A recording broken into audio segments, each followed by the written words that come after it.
И все, давай, отвечай. Назад отвечай.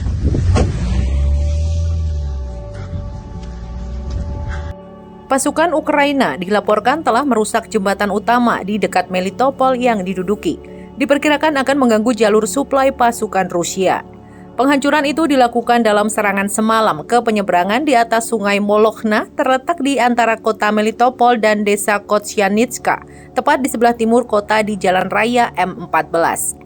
Video yang diunggah online menunjukkan dua penyangga jembatan rusak dengan bentang jembatan sebagian runtuh akibat ledakan. Jalur ini dilaporkan tidak lagi dapat digunakan untuk lalu lintas militer yang padat. Serangan di jembatan itu terjadi hanya 2 hari setelah Ukraina menghantam barak Rusia yang berlokasi di sebuah resort di kota itu.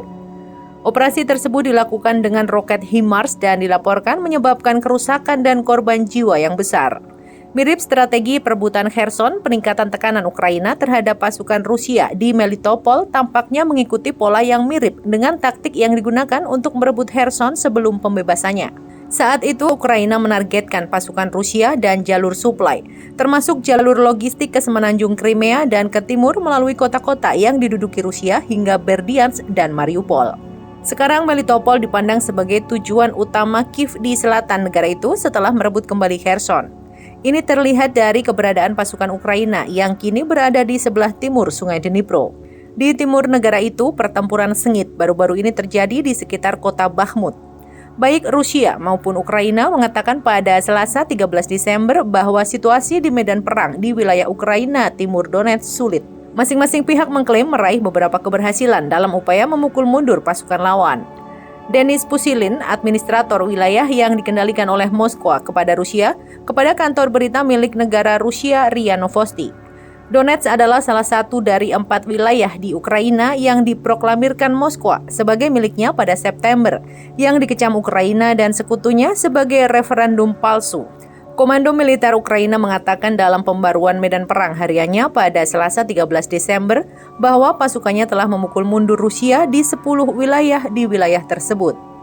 Rusia mengklaim secara bertahap memajukan posisinya, dengan Kementerian Pertahanannya mengatakan pada Senin 12 Desember bahwa serangannya di sana telah menewaskan 30 personel militer Ukraina sehari sebelumnya. Namun dilansir dari Guardian, penilaian independen atas pergerakan pasukan Rusia menunjukkan sedikit kemajuan dalam minggu-minggu pertempuran yang sengit. Sementara Ukraina telah bergerak untuk menopang posisinya menjelang datangnya kondisi musim dingin penuh di garis depan. Pertempuran terbaru terjadi ketika puluhan negara dan organisasi internasional pada Selasa 13 Desember memberikan dukungan baru dan mendesak untuk menjaga Ukraina tetap bertenaga, makan, hangat, dan tetap bergerak dalam menghadapi Rusia. Pemboman udara Rusia yang berkelanjutan yang telah menjerumuskan jutaan orang ke dalam cuaca dingin dan gelap. Sebuah konferensi donor internasional di Paris mengumpulkan 1,05 miliar euro bantuan baik keuangan maupun barang untuk dikirimkan ke Ukraina dalam beberapa minggu dan bulan mendatang. Itu semua diharapkan dapat membantu penduduk sipil Ukraina yang terkepung bertahan dari suhu beku musim dingin dan malam yang panjang.